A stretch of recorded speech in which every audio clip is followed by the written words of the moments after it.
What's going on, guys? Welcome back to the No Job Rob Show. In today's video, I just wanted to talk about prolonged fasting. Just be sure to hit the like button and subscribe to the channel for more videos related to entrepreneurship and time, location, and financial freedom. So in this video, I wanted to talk about fasting and why it could be the secret weapon for an entrepreneur. Not so secret these days. It's getting, fly keeps landing on my face. Ugh.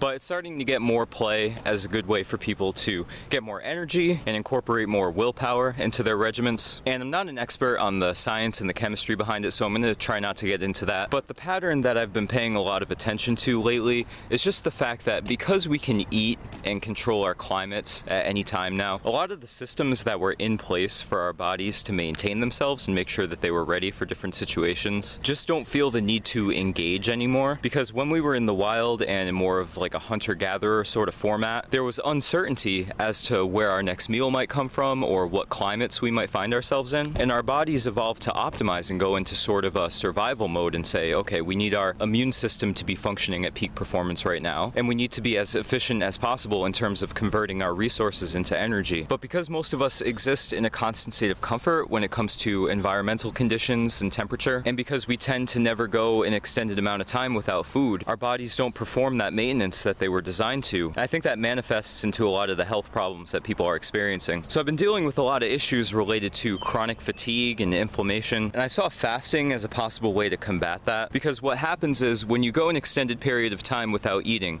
your body looks for those alternative sources of energy, and one of the things that it does is it seeks out weak cells and recycles them and consumes the remaining resources from them and produces newer, healthier cells. This is part of a process called autophagy, and there's also a strong mental component to it because there's a lot of growth that can occur from resisting the urge to eat when you're hungry. If you can learn to conquer that craving and see the fast through to the end, then it just reinforces the idea in your mind that you're in control and that you have the strength and discipline to tackle more obstacles that may come your way. So I'm just going to share a little bit about my experience with it. This is my second 24+ hour fast that I'm on right now. There are some successful entrepreneurs that I know of. There's Alex Becker, George Dumanian. They swear by fasting, and I believe they've said that they consistently fast at least one day a week. And the 6- and 7-figure results speak for themselves in terms of their productivity. But what I did was I had a terrible night's sleep last night, and I woke up and I was pretty hungry, but I said, you know what?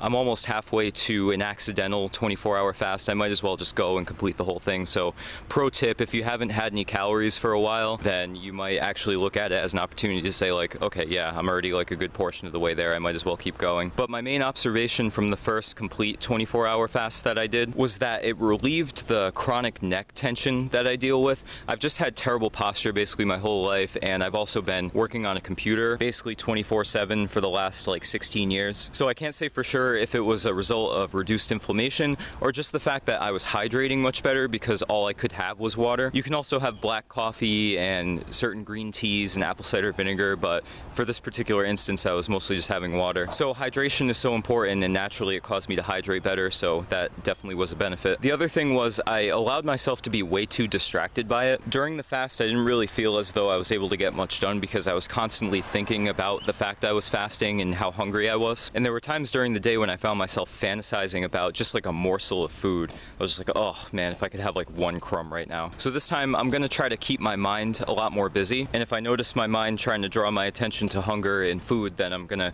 try to just delve deeper into whatever task it is that I'm working on. But probably the last major takeaway I would have was just that it actually wasn't that bad or demanding. By the time I was getting around to the 24-hour mark, I actually didn't even really feel hungry anymore. So I think I just about hit that threshold where my body said, okay, we're not getting any food, so we need to accept that and go into survival efficiency mode. So I thought by the time I finally sat down to eat that it would be like the most amazing thing ever. But really it wasn't. I was like, well, you know, I don't want to continue to distract myself with this, but I also feel like I could go much longer. So I think a lot of people don't really open their mind to the fact that these sort of approaches of depriving themselves of a bit of comfort can actually be really good for them. Because anyone I've ever bothered to mention fasting to just assumes that I'm trying to starve myself to lose weight, when in reality that couldn't be further from the truth. So instead of treating the symptoms instead of the cause with all these expensive solutions, it could be that something as incredibly simple as just not eating for a little while can make a huge difference. The other major example along these lines is that I've been taking cold showers pretty consistently, and it's actually just a matter of turning the faucet all the way to cold at the end of a hot shower. And after getting that cold shock response for no more than like 30 seconds, you can trigger your body's immunity response, because again, it says, okay, well,